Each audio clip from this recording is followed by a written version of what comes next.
কিছুদিন যাইতে না যাইতে হিমসের মাঝে বড় ধরনের অভাব দেখা দিছে। অভাব বুঝতেছেন?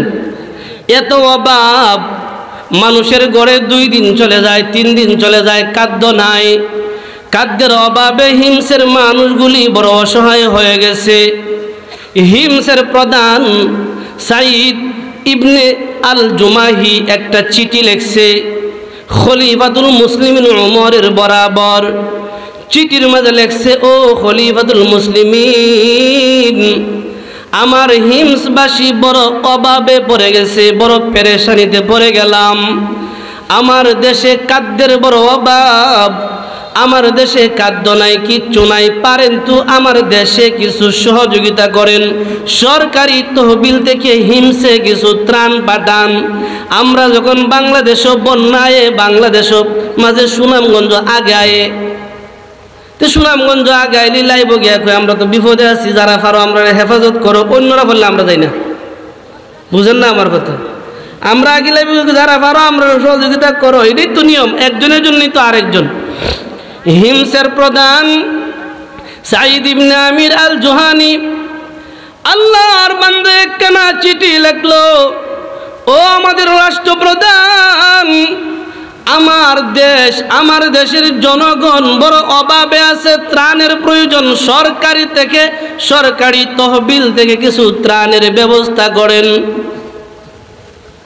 উমর রাদিয়াল্লাহু তাআলা আনহু প্রতি উত্তরে আরেকখান চিঠি দিল, ও সাইদ ইবনে আল জুমাহি, আমার চিঠি যদি পাও, তোমার দেশের গরিব যারা সবচেয়ে বড় গরিব যে মানুষগুলি আছে, এদের একটা তালিকা দিও। আমাদেরকে যখন সরকার প্রধান কোনো ত্রাণ দেয়, এলাকায় তালিকা করো। আপনাদের সুনামগঞ্জ নাই, বাংলাদেশের কথা কইছি, তালিকার মাঝে উফরে যেদিন নাম থাকে কোটিপতি এক একটা। এরপরে একটা লেফটিনের অভাবতা, হ্যাঁ, বাথরুম দেয় না, 3টা শাক দিয়া, ডাকনা দিয়া, 3-4-5টা টিন দিয়া, এইটার অভাবতা। ত্রাণ দেওয়ার তালিকার মাঝে বড় লোকদের নাম উপরে থাকে। বাংলাদেশের কথা কইছি, সুনামগঞ্জ না। আল্লাহর বান্দা খলিফাতুল মুসলিমিন একটা চিঠি পাঠালো, ও আমির, ও সাইদ ইবনে আমির আল জুহানি, আমারে তোমার দেশের গরিবদের একটা তালিকা দিও। তালিকা দেখে দেখে আমি আমার পক্ষ থেকে ত্রাণ দিব। আমির আল জুহানি তালিকা করার জন্য, তালিকার লোক যিনি আছে নির্ধারিত ব্যক্তিকে দায়িত্ব দিল, তুমি তালিকা করো। সর্বপ্রথম ওই ব্যক্তির নাম লেখবা যে ব্যক্তি গোটা হিমস নামক দেশের সবচাইতে বড় অসহায়, বড় গরিব। যুবক ভাই, বৃদ্ধ বাবারা কথাটা খেয়াল করতেছেন নি আমার? এই দেশের আমির হলো সাইদ ইবনে আমির আল জুমাহি, এই দেশের রাষ্ট্রপ্রধান। উনি ত্রাণ চাচ্ছে অর্ধেক জাহানের বাদশাহ আমিরুল মুমিনিন হযরত ওমরের কাছে। ও আমিরুল মুমিনিন, আমার দেশে অভাবীদের জন্য আপনি ত্রাণ দেন। রাষ্ট্রপ্রধানে চাইছে তালিকা দেন। তালিকা লিখতে লিখতে লিখতে লিখতে সবার উপরে যার নাম, ইনি হলো সাইদ ইবনে আমির আল জুমাহি। কন্যা সুবহানাল্লাহ। সারা দেশের মাঝে সবচাইতে গরিব, সবচাইতে অসহায়, যার ঘরে 3 দিন 4 দিন চুলায় আগুন জ্বলে না, ওই ব্যক্তির নামটা সবার উপরে দিবা। সবার উপরে যে ব্যক্তির নাম, ইনি হলো সাইদ ইবনে আমির আল জুমাহি। মানে দেশের সর্বপ্রধান, দেশের সবার প্রধান। ও যুবক ভাই, বৃদ্ধ বাবারা, মনে কথাটা কষ্ট নিও না। একটা রাষ্ট্রপ্রধানের নাম থাকে অভাবীদের, অনাহারীদের তালিকার উপরে দেশের প্রধানের নাম। আমার বাংলাদেশের দিকে তাকাও, একটা মেম্বারের ঘর, একটা চেয়ারম্যানের ঘর, সাধারণ একটা দলের পাতি নেতার ঘর কি পরিমাণ টনকে টন তেলের বোতল পাওয়া যায়, টনকে টন চাউলের বস্তা তার পুকুরে পানির নিচে পাওয়া যায়, টনকে টন খাদ্য রোডের বদলা বাস ফাতি নেতারা দিয়া থয়। অথচ সাঈদ ইবনে আমির আল জুমাহি উনি তো শুধুমাত্র একজন ফাতি নেতা, চেয়ারম্যান মেম্বার না, বলা হয় গোটা হিমস দেশের আমির মানে রাষ্ট্রপ্রধান, যার ঘরে 3 দিন 4 দিন চুলায় আগুন জ্বলে না। কিতাবের মাঝে উল্লেখ করা হয় আমিরুল মুমিনিনের হাতে যখন তালিকা আসছে, আমিরুল মুমিনিন শত শত মুজাহিদদেরকে সামনে নিয়ে কয় তালিকাটা পড়ো, আগে আমার হাতে দাও। তালিকাটা হাতে নিয়ে সবার উপরের নাম দেখে সাঈদ ইবনে আমির আল জুমাহি, মানে হিমস দেশের সবচেয়ে গরিব যারা, তাদের তালিকা, তাদের মাঝে 1 নাম্বার গরিব দেশের প্রধান আমিরুল মুমিনিন খলিফাতুল মুসলিমিন উমর রাদিয়াল্লাহু তাআলা আনহুর চোখ দিয়া পানি পড়ে। এমন রাষ্ট্রপ্রধানও বুঝি আমার আল্লাহর জমিনে আল্লাহর পক্ষ থেকে আছে, যারা সবচেয়ে গরিব, গরিবদের মাঝে 1 নাম্বার নাম। আল্লাহর বান্দা খলিফাতুল মুসলিমিন তালিকাটারে রাইকা তালিকাভুক্ত মানুষদের জন্য আলাদা খাদ্যের ব্যবস্থা করা শুরু করলো।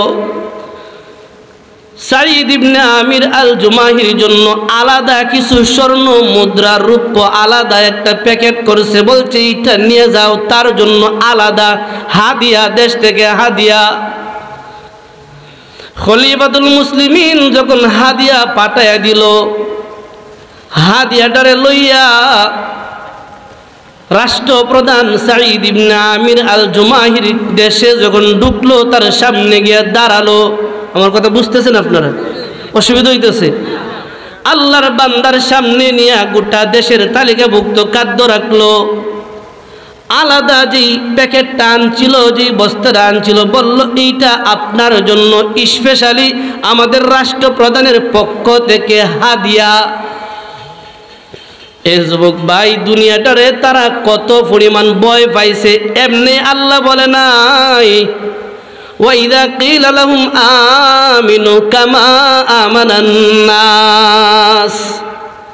আল্লাহ এমনিতেই ডাক দিয়া কয় না, ও কারেন্টে বাজার এলাকার মুসলমান, ইমান আনবা তো তাদের মতো ইমান আইনো, সুর বাটপারদের মতো মুনাফিকদের মতো ইমান আইনো না, ইমান আনবা তো তাদের মতো ইমান আইনো, তাদের মতো ইমান আইনো যাদের ঘরে 3 দিন 4 দিন চলে যায়, তাদের ঘরের চুলায় আগুন জ্বলে না।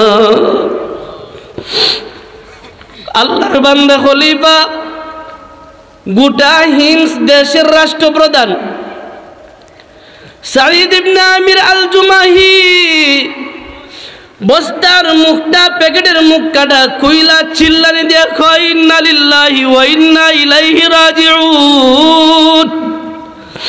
চিল্লা চিল্লা চোখের পানি ফালায়া ফালায়া বলতেছে ইন্না লিল্লাহি ওয়া ইন্না ইলাইহি রাজিউন। ভিতর থেকে তার স্ত্রী ডাক দিয়া কয়, ও আমির, কি হলো? কোন দুঃসংবাদ আসছে? মনে হয় আপনার বস্তা খোলার সাথে সাথে এমন কোন চিঠি পাইছেন যে চিঠির মধ্যে লেখা আছে খলিফাতুল মুসলিমিন উমর নাই, এমন কোন বার্তা আছে? বলেন না কেন ইন্না লিল্লাহি ওয়া ইন্না ইলাইহি রাজিউন পড়তেছেন? আমাদের খলিফা কি মরে গেল, শাহাদত বরণ করলো? বলেন না। তাহলে কেন পড়তেছেন? বড় কোনো মুজাহিদ কাফেলা কি শাহাদত বরণ করেছে? বলেন না। ও আমার স্বামী, আপনি বস্তার মুখখানা কইলা কেন ইন্না লিল্লাহি পড়লেন? পড়ার উদ্দেশ্যটা কি? আল্লাহর বান্দা ডাক দিয়ে কই, বিবি আমার, আমি তো ইন্না লিল্লাহ পড়ছি এই জন্য আমার ঘরের ভিতরে দুনিয়া এসে গেছে, আমার ঘরে দুনিয়া এসে গেছে। দুনিয়া যে দুনিয়া যারা গ্রাস করে তার জান্নাতের পথ দেখায় না, যারা দুনিয়া দুইরে না তার জাহান্নাম যারা গতি নাই। সুদ যারা খায় এরা দুনিয়া ওদের গ্রাস করছে, ঘুষ যারা খায় এদেরকে দুনিয়া গ্রাস করছে। যারা আঞ্জা দিয়া গাঞ্জা খায়, মদ খায়া বা খায় ট্যাবলেট কত কিছু খায়, যারা ন্যায় বিচার না কইরা অন্যায় জুলুম নির্যাতন করে, বলা হয় এদেরকে দুনিয়া গ্রাস কইরা লাইছে। খলিফাতুল মুসলিমিনের পক্ষ থেকে হাদিয়া পাইয়া সাঈদ ইবনে আমির আল জুমাহি চিল্লায় চিল্লায় কয়, ইন্না লিল্লাহ ওয়া ইন্না ইলাইহি রাজিউন। ও বিবি আমার, কোনো মৃত্যুর সংবাদ আসে নাই, কোনো সাহাবায়ে কেরাম মরে নাই, শাহাদত বরণ করে নাই, আমার ঘরে দুনিয়া এসে গেছে, দুনিয়া এসে গেছে। এ বিবি আমার, তাড়াতাড়ি স্বর্ণ মুদ্রা যা কিছু আছে রৌপ্যগুলি দ্রুত গরিবদের মাঝে বন্টন করে দাও। এক সুতাও এক বিন্দু পরিমাণ স্বর্ণ রৌপ্য যেন আমার ঘরে না থাকে। এইগুলি দ্রুত গতিতে সারা দেশের গরিবদের ঘরে ঘরে বন্টন করে দাও। বন্টন শেষ হবে, তারপরে আমি আমার ঘরে ফিরব। নেতা কারে কয় চিনেন? আলহামদুলিল্লাহ, আপনারা সুনামগঞ্জ নাই, আমার বাংলাদেশের যাদের হাতে রিলিফের মাল যা 100 রিলিফের কার্ড হইল 90টাই নিজের ফ্যামিলিতে। আপনারা সুনামগঞ্জ নাই, বাংলাদেশের কথা কইতেছি। 100 রিলিফের মাল যদি কথা কথা 100 টিউবওয়েলায় 95টা নিজের ফ্যামিলিতে। আতায় দেখেন গা, এ বইনের বাড়ির যা, বইনের ঘরে বইনের সেরির ঘরের সেরির ঘরে সেরির বাড়ির টিউবওয়েল যাও, গ্রামের মানুষ পায় না। হেন জায়গা কেলা দিছে, কই আম্মার আম্মার আম্মার আম্মার আম্মার বাপে দিছে, বুঝেন না? এর নাম নেতা। যেই নেতার ঘরে দুনিয়া আসার পরে কায়দা দিয়া কয়, যতক্ষণ আমার ঘরে দুনিয়া থাকবে ততক্ষণ আমি ঘরে ঢুকবো না, দ্রুত গতিতে আমার ঘর থেকে গরিবদের মাঝে বন্টন করে দাও। বন্টন শেষ হবে, তারপরে আমি আমার ঘরে ঢুকবো। আল্লাহ কয়, ইমানদার ও মুসলমান, ইমান আনবি তু তাদের মতো ইমান আনো যারা দুনিয়ারে লাত মাইরা আখিরাতে প্রাধান্য দিছে। তোমরাও যদি দুনিয়ারে লাত মাইরা আখিরাতে প্রাধান্য দিতে পারো, আমি আল্লাহ তোমার পিছনে দুনিয়া ঘুরাবো, তোমারে মরার পরে জান্নাতি বানাবো। কষ্ট পাইতেছেন আপনারা? আর পাইলে পাইলে জীবনে আর কোনোদিন কর সুযোগ পাই কিনা তা তো জানি না। কইলাই কোরআন হাদিসের বাইরে তো আর কিছু কইতাছি না। আর যদি সুরের সুর কইলে যদি বেটা খেফে হোক গা, আমার কি হইল? আমরা কইছিলাম মনে করেন আপনার এলাকাতে হেফসখানাত পড়তাম, নৌকা তুলছি, পুলিশে কয় সুর সুর গন্ধ করে। অনেকদিন ধরে এলাকার সুর পাই না, একজন লাভদে পানিতে ফিরে গেছে। এবেলা আমি হেফসখানাত পড়ি, একদম শুরু, সম্ভবত 2003 বা 2 সালের ইতিহাস। পুলিশে কয় অনেকদিন ধরে এলাকাতে সুর টুর পাই না, কিন্তু সুর সুর গন্ধ করে। একজন লাভদে পানিতে ফিরে গেছে, দৌড়ে গিয়া পুলিশে ধরছে, কিরে খিতে হয়েছে? কয় আমি যে রাত্রে গরু চুরি করছি, আপনারা জানেন কিবা? আমি চুর কইয়াম, তুমি যদি কেবো এটাকে আমার কিছু করার আছে? তুমি চাল চুরি, ডাল চুরি, গম চুরি, রিলিফের মাল চুরি, রডের বদলা বাস তেল নিজের কাঠে নিজে লুকায় রাখলে তো তোমার জ্বলবই। আজান দিলে তো শয়তানের গায়ে অ্যালার্জি শুরু হইব, হ্যাঁ তো ফালাইবই। বুঝুন না কিতা কইছি? আজান দিলে শয়তান আশপাশ থাকে না, খালি দৌড়ে আর দৌড়ে। আমি হক কথা কইলে, কোরআন হাদিসের কথা কইলে তোমার শরীরে জ্বলবো তো স্বাভাবিক, কারণ করলে তো জ্বলবই, আর না করলে তো জ্বলতো না। কি কর? এ যদি চুরি না করতো লাভতে পড়লো, হ্যাঁ চুরি করছে, হ্যাঁ মনে করছে কি জানি আমারে দৌড়েলা, আমারই তো কইতেছে বাঁচতে গিয়ে লাভ দিছে। পুলিশে তো আমরা করে জানতাম না, এখন না জানলে কইসুন করে। কিতাবের মাঝে উল্লেখ করা হয়, সাঈদ ইবনে আমির আল জুমাহি নিজের ঘরের যে আসছিল হাদিয়া তোহফাগুলি, যে নিয়ে আসছিল তার মাধ্যমে সারাটা দেশের মাঝে বন্টন করাই দিল, একটু বিন্দু মাত্র রাখে নাই। যে হাদিয়া নিয়ে আসছিল, ত্রাণ নিয়ে আসছিল, সে তো অবাক, আশ্চর্য হয়ে গেল, কি ব্যাপার? সে একটা রাষ্ট্রপ্রধান হওয়ার পরে নিজের ঘরে বিন্দু পরিমাণ রাখে নাই। এই জায়গা থেকে সে দেরি করে নাই, দ্রুত চলে গেল মক্কায়। খলিফাতুল মুসলিমিন উমর রাদিয়াল্লাহু তাআলা আনহুর কানে কানে গিয়া বলে, ও ওগো খলিফাতুল মুসলিমিন, কার কাছে স্বর্ণ মুদ্রা পাঠাইলেন? যারে সারা দেশের 1 নাম্বার গরিব বলে যায় না, যার জন্য স্পেশালি হাদিয়া তওবা পাঠাইছেন, তার কাম জানেন গো কি? তারে যে চুলি অর্থ সম্পদ ত্রাণ দিয়েছিলেন স্বর্ণরূপ, সবগুলি গরিবদের মাঝে বন্টন করে দিছে। বিন্দু পরিমাণ কণা পরিমাণ সম্পদও নিজের ঘরে রাখে নাই। সে আওয়াজ দিয়া কয়, আমার ঘরে যেই ঘরে দুনিয়া আছে এই ঘরে আমি নাই। গরিবী হালতটাই পছন্দ করি, কারণ আমার নবী গরিব ছিল। খলিফা তো কথাটা শুই না একদম চুপ হয়ে গেছি। খলিফা ডাক দিয়া কয়, আমার দেশবাসীরা শুনো, যেই ব্যক্তিটা দুনিয়াদার না, দুনিয়ার পাগল না, ওই ব্যক্তির চেহারাটা না দেখলে আমার ভালো লাগবে না। সুবহানাল্লাহ কইতেন না? ও আমার দেশবাসীরা, চলো চলো আমরা সবাই মিলে ওই হিমস নামক দেশে যাব। রাষ্ট্রপ্রধানের আগে আমি নিজে দেখব কেমন খুদাবিতি আল্লাহওয়ালা, যে মানুষটারে আমি স্পেশালি অর্থ সম্পদ দেওয়ার পরও বলে দুনিয়া দরকার নাই, আখিরাত চাই।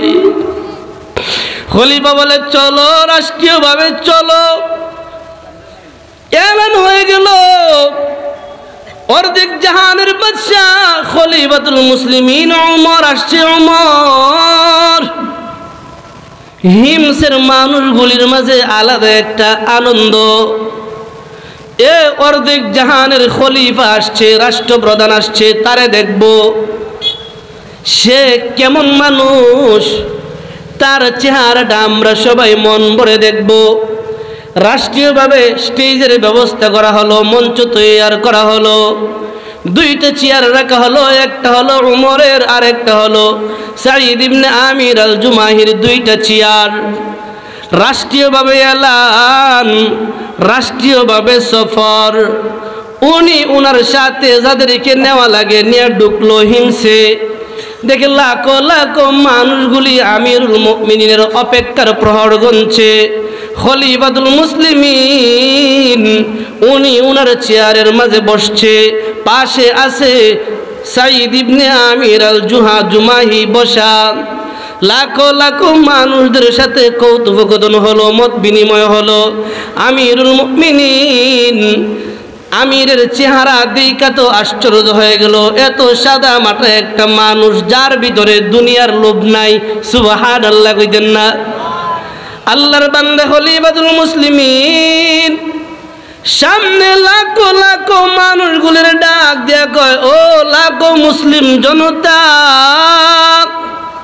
তোমরা বলো তো কাহারও কোনো অভিযোগ আছে কিনা তোমাদের শাসনকর্তার বিরুদ্ধে? তোমাদের যে শাসনকর্তা, তোমাদের যে আমির, তোমাদের যে রাষ্ট্রপ্রধান, ওর ব্যাপারে কাহারও কোনো অভিযোগ আছে কিনা, বিচার আছে কিনা? থাকলে বিচার দিতে পারো, 100 বিচার করব। সুবহানাল্লাহ কইতেন না? দেখেন একজন রাষ্ট্রপ্রধানের ব্যাপারে কাহারও কোনো অভিযোগ আছে কিনা।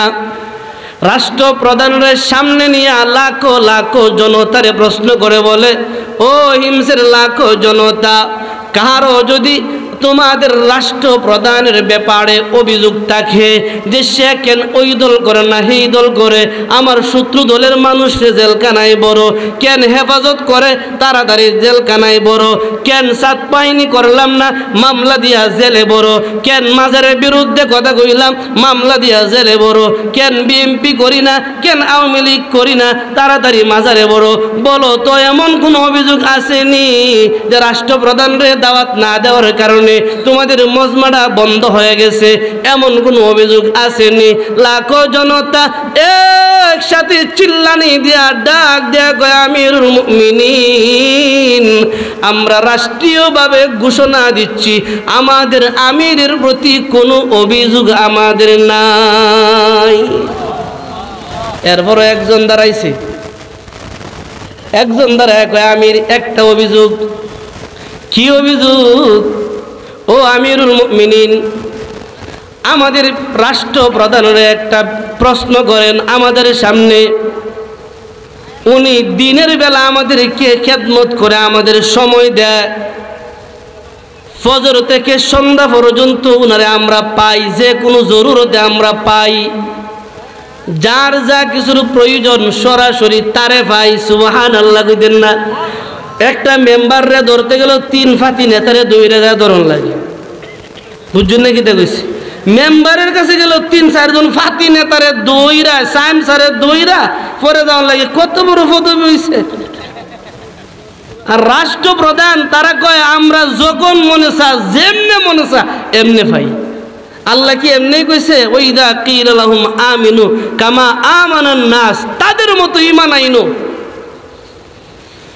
আমিরুল মুমিনিন, 1 নাম্বার আমার অভিযোগ, আমাদের রাষ্ট্রপ্রধানরে সারাটা দিন আমরা পাই, রাত্রিবেলায় কেন পাই না, এইটা অভিযোগ তার কাছে। কোন তো একটা মানুষের কি শারীরিক বা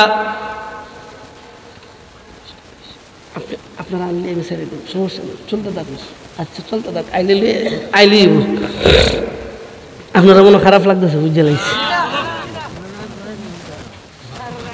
আরে না, টাইম শেষ। আরে না, আমি পাওয়ার বেদনা কলজা পর্যন্ত করতেছে। আল্লাহ আমরা সবাইরই দুনিয়া আখিরাতের সফলতা দান করো, বলেন না আমিন। কষ্ট হইতেছেন? ও আমিরুল মুমিনিন, 1 নাম্বার অভিযোগ, আমরা সারা দিন তারে খুঁজে পাই, রাত্রে কেন পাই না? আমরা লক্ষ্য করি এশারের নামাজটা আদায় করিয়া দরজাটা লাগায়া দেয়, ফজরের আগে আর ওনার দরজা খুলে না, সারা রাত ঘরের ভিতরে থাকে। ও আমিরুল মুমিনিন, আমাদের অভিযোগ হলো রাত্রিবেলায় কেন আমাদের সময় দেয় না? আপনি বিচার করে যান। লাখো লাখো মানুষের সামনে খলিফাতুল মুসলিমিন ডাক দিয়া কয়, ও আমির আল জুমাহি, তাদের অভিযোগটা কি মিথ্যা না সত্য? বলে সত্য। ও আমির আল জুমাহি, আপনি কেন আপনার জনগণরে রাত্রিবেলায় সময় দেন না? তাদের সময়টা কেন নষ্ট করেন? তাদের হক কেন নষ্ট করেন? যুবক ভাই, তুমি আমিও তো মানুষ, তুমি আমিও তো নেতা, তুমি আমিও তো রাষ্ট্রের কাজ করি, সব করি। আমির আল জুমাহি জবাব দেয়, খলিফাতুল মুসলিমিন, এইটা আমার গোপন বিষয়, এইটা প্রকাশ করতে যায়েন না। খলিফাতুল মুসলিমিন কয়, গোপন বিষয় নাই, প্রকাশ করো, কি হয়েছে প্রকাশ করো। ও আমির, আমার গোপন বিষয়টা কেন আপনি পাশ করে দিচ্ছেন? আমার গোপন বিষয়টা আমার গোপনেই থাকতে দেন, প্রকাশ করেন না। বলে না না না, লাখো মানুষের একই প্রশ্ন, রাত্রিবেলায় আপনি দরজা কেন খুলেন না? তাদের সামনে বলতে হবে। সাঈদ ইবনে আমির আল জুমাহি লাখো লাখো মানুষের সামনে চোখের পানি ফালায়া কয়, আমার গোপন কথাটা কেন পাশ করতে যাচ্ছ? ওগো খলিফাতুল মুসলিমিন, আমি আমার জিন্দগিটারে 2টা ভাগে ভাগ করে নিলাম। দিনের বেলায় আমি আমার রাষ্ট্রের লোকদের জন্য নির্ধারণ করে রাখলাম, আমার রাত্রটা আমার রব আল্লাহর জন্য নির্ধারণ করে রাখলাম। ওগো খলিফাতুল মুসলিমিন, সারাদিন আমি জনগণের খেদমত করি, অসুবিধা নাই। রাত্রিবেলায় আমি আমার আল্লাহর গোলামি করি। আমার যেমন জনগণের খেদমত দরকার আছে, আমার আল্লাহরও তো গোলামির দরকার আছে। ওগো খলিফা, আমার এই গোপন বিষয়টা কেন পাশ করে দিলেন, কেন পাশ করলেন? এমন সময় আরেকজন দাঁড়ায় কয়, আমিরুল মুমিনিন, আমার একটা অভিযোগ আছে, শুনবেননি? বলে বলো। ও আমিরুল মুমিনিন, আমাদের একটা অভিযোগ, আল্লাহর বান্দা, আমাদের শাসক, আমাদের রাষ্ট্রপ্রধান, উনি মাঝে মাঝে ওনার চেয়ারে আসতে, সংসদে আসতে দেরি হয়, সময় অনেক টাইম পাস হয়ে যায়। কেন উনি সময় দেরি করে আসে, এইটার অভিযোগ আপনার কাছে। আমরা অনেকেই টাইম সকালবেলায় বুড়ে আইসা ওনারে চেয়ারে পাই না, মাঝে মাঝে উনি দেরিতে আসে। কেন দেরিতে আসে অভিযোগ? আপনারা তো জানেন বাংলাদেশের এমনও তো চেয়ারম্যানরা আছে যারার কাছে যদি একটা স্বাক্ষর লইবার লেগে যায় 15 দিন, মাসে 32 দিন যায়, 30 দিনে মাস, 32 দিন গেলেও দেখবেন চেয়ারম্যান নাই। আমারটা আমি কই, আমার ইউনিয়ন পরিষদে আমি 7 দিন গেছি, আপনারা এখন তো গাড়ি মাইরা এখানে চেয়ারম্যানের সাথে কথা কয়ে গেছি, গেল দনপুরি আসলাম, চেয়ারম্যান সাহেব জি আমি আইতেছি, আমার নিবন্ধনটা আইজও ঠিক হয়েছে না, আল্লাহ তো আইজও আমার নিবন্ধন ঠিক হয়েছে না। ওই যে ছাত্র জীবনে যে করছিলাম 30 বছরে, এইটা দিয়ে এখনও চলতেছিল, অনলাইন নাই অফলাইন, আমার নিবন্ধন অনলাইন নাই অফলাইন। 7-8 দিন গেছি, চেয়ারম্যানের কল দিয়ে গেছি, চেয়ারম্যান কাছে আয়ন পায়াম যা দি চেয়ারম্যান নাই, চেয়ারম্যানের বংশ নেই। এই অভিযোগ কাটতে দিতাম এটা কোন? আমরা যে জনগণ ভোট দিয়া তোমার চেয়ারম্যান বানাইলাম, তোমার ডিউটি সরকার বলছে সকাল 10টা থেকে নিয়ে বিকাল 4টা পর্যন্ত তুমি ডিউটি করবা, তোমার 4টার ভিতরে অফিসে পাওয়া যায় না, তুমি যে বেতনটা নিবা তোমার কোন বাবার বেতন নিবা? এই বিচার আমরা কাটতে দিতাম। জানি না আপনারা কষ্ট পান কিনা, জানি না কোন চেয়ারম্যান আমার গাড়ি আটকাল তারে যে 8 দিন পর্যন্ত সুনামগঞ্জ থেকে নেত্রকোনা গিয়া তার অফিসে সকাল 9টা থেকে 5টা পর্যন্ত বয়ে রয়েছি, ফোন দিলে কো আইতেছি। 8 দিন যে আমার গাড়ির তেল গেল, আমি ডিউটি করলাম, 8 দিন যে জনগণ তোমারে পাইলো না, এই 8 দিনের বেতন যে নিবা তোমার কোন বাবার সম্পত্তি নিবা? এক তো জনগণের মাল মাইরে খাও, আবার জনগণের হক নষ্ট করো। যাই না রাইকো চেয়ারম্যান মেম্বার, আমার হয়তো বা আমার বিরুদ্ধে কেঁপে যাইবা, আপত্তি নাই, দুনিয়াতে মানুষের হক নষ্ট করবা, আল্লাহর আদালতে দাঁড়ায়া প্রতিটা ইঞ্চি ইঞ্চি হকের জন্য আল্লাহর কাছে জবাব দিতে হবে। হয়তোবা তোমাদের এই 2 নাম্বারের বিচার দুনিয়ার জমিনে হবে না, ইনশাআল্লাহ আমরা জনগণের হক নষ্ট করলে আল্লাহর আদালতে তোমাদের বিচার হবে। সেই দিন প্রস্তুত থাইকো। ও আমিরুল, কষ্ট হয়েছে না আপনারা?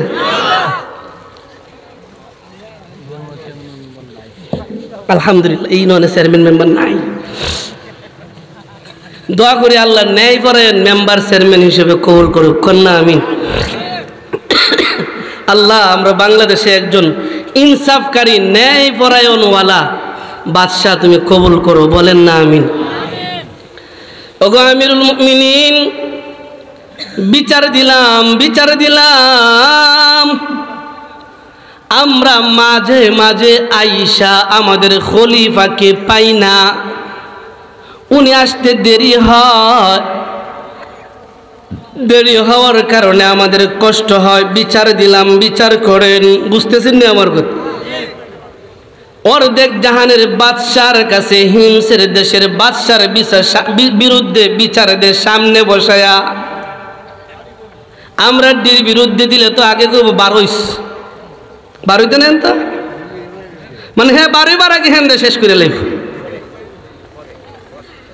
ও আমিরুল মুমিনিন, কেন দেরি হয়? বিচার দিলাম। ও যুবক ভাই শুনো, হিমসের বাদশাহ সাইদ ইবনে আমির আল জুমাহি চোখের পানি চেরে চেরে ডাক দিয়া কয়, ওগো খলিফা, আমিও তো একজন মানুষ, আমার ঘরের বিবিও তো একজন মানুষ, আমার ঘরে কোনো দাসী বান্দি নাই, আমার বিবিটা শারীরিকভাবে অনেকটা অসুস্থ, আমি তার খেদমত করি, আমি তার রান্না বান্না কাজে সহযোগিতা করি, আমি তার ঘরের কাজের একটু সহযোগিতা করি, মাঝে মাঝে সময়ে সময়ে তার খেদমত করতে গিয়া আমি আসতে দেরি হয়ে যায়। কেন জানো? আমি রাষ্ট্রপ্রধান হতে পারি, আমার ঘরে কোনো দাসী বান্দি নাই। মিলাই দিকো আমরা সাথে, যার একটা সাধারণ মানুষ হওয়ার পরে, ফাতি নেতা হওয়ার পরে বান্দির অভাব নাই, বাজারে তো একটা মাছ হাতে করে নেয় না, কষ্ট হইব। আরেকটা 10 টাকা দেখো তুই জাগা, মানে ভদ্রতা যাইব একটা মাছ হাতে করে নিজের কাম নিজে করে ভদ্রতা জায়গা। আর রাষ্ট্রপ্রধান কয় আমার বিবির কাজে সহযোগিতা করতে হয়, মাঝে মাঝে যেদিন বিবির কাজে সহযোগিতা করি এই দিন অল্প একটু টাইম আমার নষ্ট হয়। আরেকজন দাঁড়ায় গো আমিরুল মুমিনিন, 3 নম্বরে আমার একটা অভিযোগ, ও আমিরুল মুমিনিন আমাদের বাদশারে সপ্তাহে একদিন পাওয়া যায় না, সপ্তাহে একদিন পাওয়া যায় না। বাংলাদেশে তো সপ্তাহে 2 দিন ছুটি দেওয়া আছে, এরপরও পাওয়া যায় না। বুঝতেছেন না আমার কথা? বাংলাদেশে তো সরকারিভাবে শুক্র শনি 2 দিন ছুটি দেওয়া আছেই, এরপরও বাকি 5 দিন খুঁজতে পাওয়া যায় না। তাহলে আমি এদের ব্যাপারে বলে ওগো আমিরুল মুমিনিন আমাদের বাদশারে সপ্তাহে একদিন কুইজা পাওয়া যায় না, কেন পাওয়া যায় না? বিচার দিলাম, বিচার করেন। বুঝতেছেন আমার কথা? আমিরুল মুমিনিন বলে ওগো সাঈদ ইবনে আমির আল জুমাহি, কি ব্যাপার, কথা কি সত্য? বলে হ। ও আমির আল জুমাহি, কেন সপ্তাহে একদিন জনগণের চেয়ারে আসো না, কেন রাষ্ট্রের চেয়ারে আইসা বসো না, কেন জনগণের খেদমত করো না? এ যুবক ভাই শোনো, ও বৃদ্ধ বাবারা মনের কান লাগায় শোনো। ওই হিমসের রাষ্ট্রপ্রধান সাঈদ ইবনে আমির আল জুমাহি ডাক দিয়া কয় ওগো আমিরুল মুমিনিন, ওই আল্লাহরে সাক্ষী রাখলাম জি আল্লাহর হাতে আমার জীবন আমার মরণ, আমার গায়ে যে জামাটা দেখতেছো ওই জামা ছাড়া ভিন্ন কোনো কাপড় আমার গড়ে না, আমার তো ওই জামা ছাড়া ভিন্ন কোনো কাপড় নাই। ও আমিরুল মুমিনিন আমি যেই দিন এই জামাটা দৌত করি ধুইয়া দিই, এই দিন শুকাইতে অনেক সময় লাগে, বলি কাপড় সারাটা দিন চলে যায়, আমার জামাটা শুকাইতে শুকাইতে এমন কোনো জামা নাই যে জামাটা পরিধান করে আমি রাষ্ট্রের চেয়ারে আইসা বসবো। ওগো আমিরুল মুমিনিন আমার একটা জামা থাকার কারণে, ভিন্ন কোনো জামা না থাকার কারণে ওই জামাটা ধৌত করতে হয় সপ্তাহে একদিন, জামাটা শুকাইতে সারাদিন চলে যায়, এই জন্য আমি সপ্তাহে একদিন আসতে পারি না। আরেকজন দাঁড়ায় ওগো আমিরুল মুমিনিন আমাদের রাষ্ট্রপ্রধান আমির আল জুমাহি সিংহাসনে বসে বসে মাঝে মাঝে অজ্ঞান হয়ে যায়। কেন অজ্ঞান হয়ে যায়? এই বিচারটা আপনার কাছে আমরা দিলাম। উনি যদি শারীরিকভাবে অসুস্থ হয় তাহলে উনি চিকিৎসা করুক রাষ্ট্রীয়ভাবে, ওনার সম্পদ না থাকলে রাষ্ট্রের কোষাগার থেকে সম্পত্তি নিয়ে চিকিৎসা করুক। উনি তো সাধারণ কেউ না, আমাদের গোটা হিমস দেশের রাষ্ট্রপ্রধান। উনি যদি অজ্ঞান হয়ে যায় দেশের তো অনেক লস হয়, অনেক ক্ষতি হয়, অনেক মানুষ ভোগান্তিতে পড়ে। আমরা বিচার দিলাম, আপনি বিচার করেন। কেন আমাদের বাদশাহ মাঝে মাঝে চেয়ারে বসে বসে অজ্ঞান হয়ে যায়? কথা বুঝতেছেন আমার? আমিরুল মুমিনিন ডাক দিয়ে কয় ওগো আমির, কথা কি বাস্তব কহ? কেন কেন তুমি মাঝে মাঝে কেন অজ্ঞান হয়ে যাও, বিষয় কি বলো? খলিফাতুল মুসলিমিন বলে কোন কারণে তুমি অজ্ঞান হয়ে যাও, বিষয়টা আমাদের সবার সামনে বলো। বলো গো আমিরুল মুমিনিন এটা আমার গোপন বিষয়, প্রকাশ করতে দেন, এটা আমার গোপন বিষয়, গোপন বিষয়টা আপনি প্রকাশ করতে যায়েন না। কিচ্ছু করার নাই, জনগণের বিচার। কি কন? কিচ্ছু করার নাই, জনগণের বিচার। জনগণ চায়, প্রকাশ না করে উপায় নাই। ডাক দিয়া গো আমিরুল মুমিনিন এইটার কারণ হলো অতীতের একটা ঘটনার দিকে লক্ষ্য করতে হবে। ও আমিরুল মুমিনিন আমি যখন ইসলাম গ্রহণ করি নাই, ইসলাম গ্রহণ করার আগে আমার বাড়ি ছিল মক্কা। মক্কায় আমার এক মুসলিম ভাই হযরত খুবাইব রাদিয়াল্লাহু তাআলা আনহু, হযরত খুবাইব রে যখন আবু জাহেলের সঙ্গ বাঙ্গড়া বন্দি কইরা লাইল, রাষ্ট্রীয়ভাবে তারা তাদের গোটা দেশে এলান দিছে আজকে খুবাইবরে হত্যা করা হবে, হত্যা করা হবে, খুবাইবরে হত্যা করা হবে। যারা দেখতে চাও আইসো। আমরা যখন শুনি একটা চোর ধরা পড়েছে, চোরের বিচার হইব, আইসো। বেড়া বেড়ি নারী ছোট বড় সব ডিজাই সুর মার দেখ, সুর দেখমু, সুর দেখমু। আমিরুল মুমিনিন আবু জাহেল এলান দেয়া দিছে, খুবাইবরে হত্যা করা হবে, মেরে ফেলা হবে। যারা দেখতে চাও তার মৃত্যুটা আইসো। ওগো আমিরুল মুমিনিন, আমি কেন অজ্ঞান হয়ে যাই শুনো। আমি তখন ইসলাম গ্রহণ করি নাই, আমি তখন যুবক ছিলাম, আমিও দৌড়ে দৌড়ে গেলাম। দেখতে হবে খুবাইবরে কেন মারে, কেমনে মারে দেখতে হবে। ওগো আমিরুল মুমিনিন, আমি যখন তাদের সামনে গিয়ে দাঁড়াইলাম, লক্ষ্য করলাম খুবাইবের চার হাত পাও চারদিকে টানা দিয়া দিল। হাতের মাঝে পেরেক মাইরা দিছে, পায়ের মাঝে পেরেক মাইরা দিছে, গোটা দেহটারে তরবারি দিয়া দিয়া টাইনা টাইনা ফলা ফলা করে লাইছে। ওই দেহটার মাঝে লবণ লাগাইলো, মরিচ লাগাইলো। বলেন তো কেমন আযাব না তারে দিছিল, কেমন শাস্তি না দিছিল। ওগো খলিফা, আমার চোখের সামনে খুবাইবের তো শাস্তি। খুবাইবের দেহের মাঝে তার তরবারিটা হাতে লইয়া বেঈমানদের তরবারি দিয়া কুচা দেয়, ডাবা আর গুতা দেয়। আর যে জায়গায় থেকে রক্ত বাহির হয় এই জায়গায় লবণ লাগায় দেয়, মরিচ লাগায় দেয়। আমি তখন লক্ষ্য করলাম খুবাইব আকাশের দিকে তাকায় তাকায় বলতো, আল্লাহ, আমার জীবনের বিনিময়ে যেন আমি ঈমানটা ধরে রাখতে পারি, আমার জীবনের বিনিময়ে যেন আমি আমার ঈমানটারে ধরে রাখতে পারি। ও খলিফাতুল মুসলিমিন, আমি লক্ষ্য করেছি খুবাইবরে এত শাস্তি দেওয়ার পরেও খুবাইব চোখের পানি ফালায়া ফালায়া শুধু একটা আওয়াজ দিয়া দিয়া কইতো, আল্লাহ। সবাই একটা ডাক দেন না, আল্লাহ। আমি শুধু শুনতাম খুবাইব তার জিহ্বাটারে নাড়ায়া নাড়ায়া আকাশের দিকে তাকায়া একটা ডাক দিয়া বলতো, আল্লাহ, আমি যেন আমার ঈমান ধরে রাখতে পারি। আল্লাহ কয়, ওয়াইদা কিলা লাহুম আমিনু কামা আমানান নাস। আল্লাহ কয়, ঈমান আনবা তো তাদের মতো ঈমান আনো যারা শত্রুদের হাতে জীবন দিতে গিয়েও বলে, আল্লাহ, আমি যেন ঈমান ধরে রাখতে পারি।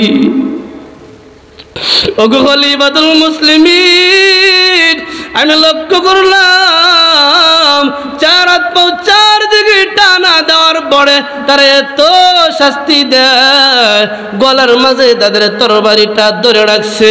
ডাক দে কয়, খুবাইব, তোমাকে ছেড়ে দিব একটা শর্তের বিনিময়ে, শর্তটা মানলে তোমারে ছাইড়া দিব। বলে, কি শর্ত? ও খুবাইব, বলো বলো, তোমারে আমরা ছেড়ে দিলাম, আর তোমার নবী মুহাম্মদ রে এই জায়গায় দাঁড় করাবো। কন্যা নাউজুবিল্লাহ। ও খুবাইব, বলো, তোমারে ছেড়ে দিব, তোমার নবীর এই জায়গায় দাঁড় করাবো, বলো। আল্লাহ। খুবাইব চোখের পানি ছেড়ে দিয়া তার বজ্র কণ্ঠে উচ্চ কণ্ঠে আওয়াজ দিয়া কয়, আবু জাহেল, ও কাফের মুশরিকেরা, বেঈমানের দলেরা, আমি খুবাইবের জীবন একটা না একটা না, আমি খুবাইবের জীবন যদি আমার আল্লাহ হাজারটা দেয়, হাজারটা জীবন তোদের সামনে এইভাবে অকাতরে বিলিয়ে দিব, এরপরও আমার নবীর গায়ে একটা মশা কামড় দিবে, এই কষ্টটা আমি খুবাইব বরদাস্ত করি না।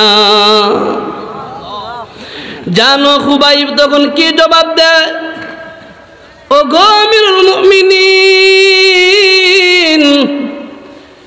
আমি তখন শুনছি, আমি তো তখন ইসলাম গ্রহণ করি নাই, ঈমান আনি নাই। আমি শুনছি খুবাইব তার গলার মাঝে তাদের তরবারিটা ঝুলায়া রাখছে, ধরে রাখছে, যে কোনো সময় চালায়া দিবে তরবারি। খুবাইব ডাক দিয়া কয় রে বেঈমানের বাচ্চারা, আমি থাকি মক্কা, আমার নবী থাকে মদিনায়। আমি খুবাইব থাকি মক্কায়, আমার নবী থাকে মদিনায়। শুন বেঈমানের বাচ্চারা শুন, আমি খুবাইবের কানে যদি একটা এলান আসে, আমার নবীর গায়ে, আমার নবীর পায়ের তালা দিয়া ছোট্ট একটা কাটা বিধছে, কাটা ঢুকছে, কাটা ঢুকছে, কাটা বিদার যে কষ্টটা আছে, এই কষ্টটা যদি আমার নবী পায়, আর আমি খুবাইব যদি জিন্দা থাকতে শুনি রে, আমার নবীর কাটা বিদার কষ্টটা শোনার পরে নবীর ভালোবাসায় কলিজা ফাইটা আমার মরণ হয়ে যাবে। সুবহানাল্লাহ কইতেন না? আমরা নবীরে ভালোবাসি তো সবাই? সবাই ভালোবাসেন?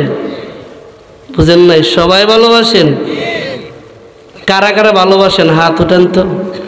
আল্লাহ, আমরা যারা হাত বাট উঠাইছি, আমি সহ আমাদের সবাইরই কর্তৃপক্ষ সহ নবীর প্রেম আর ভালোবাসা বুকের মাঝে নিয়া মক্কা মদিনা তোমার নবীজির রওজার সামনে দাঁড়াইয়া আসসালাতু আসসালামু আলাইকা, আসসালাতু আসসালামু আলাইকা ইয়া রাসূলুল্লাহ বলে বলে আওয়াজ দেওয়ার মতো আমাদেরকে তৌফিক দাও। চিল্লায় বলে আমিন।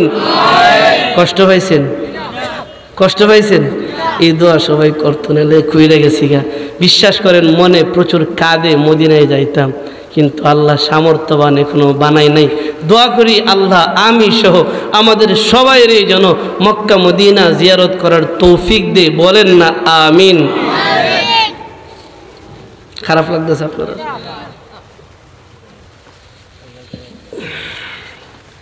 ওগো খলিফাতুল মুসলিমিন, আমি শুনছি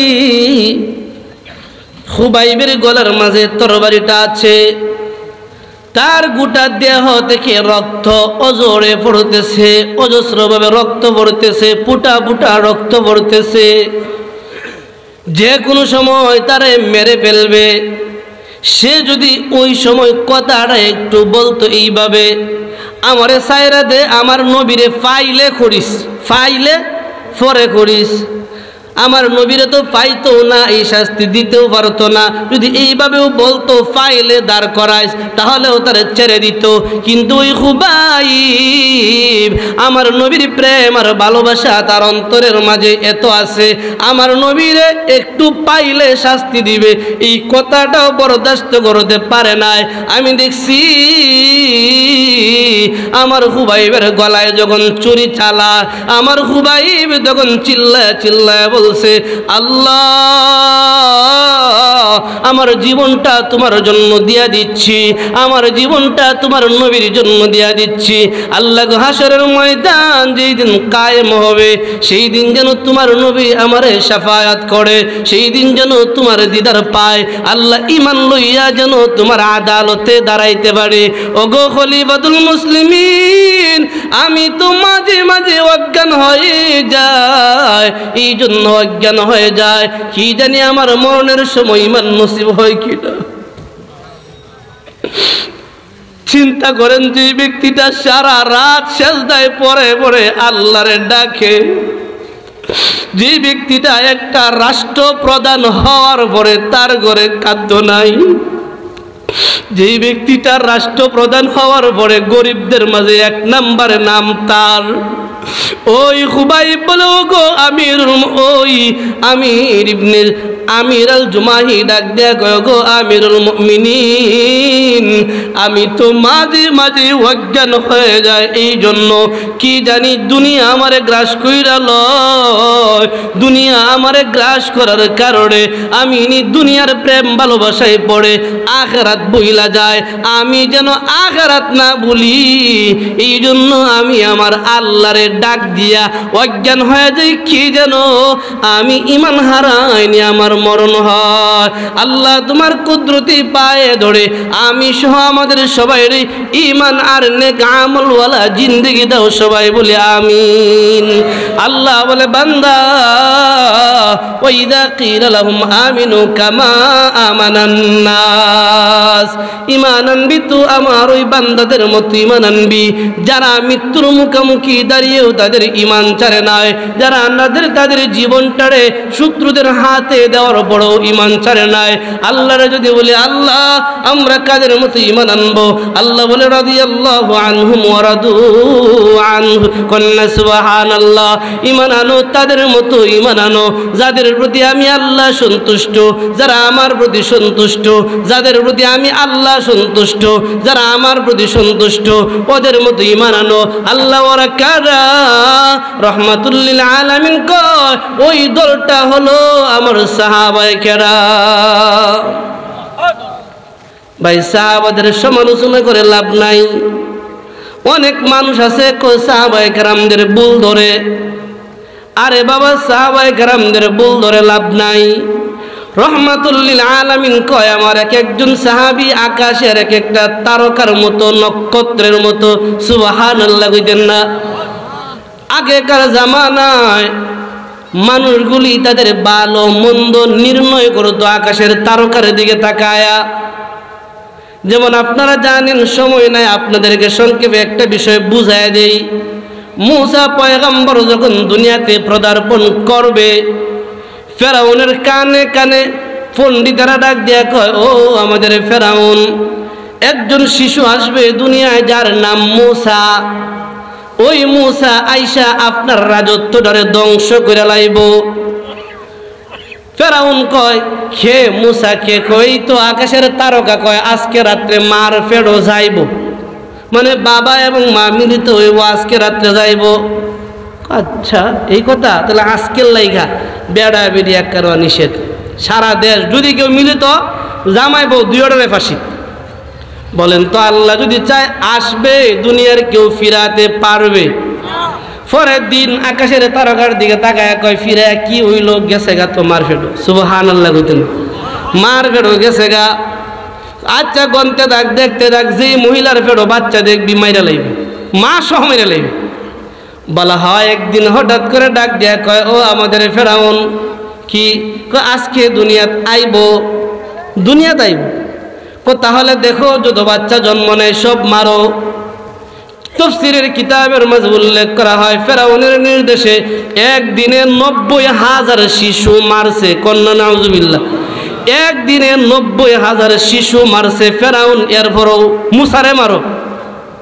পরের দিন আকাশের তারকার দিকে তাকায় কয় মারবা কেমনে?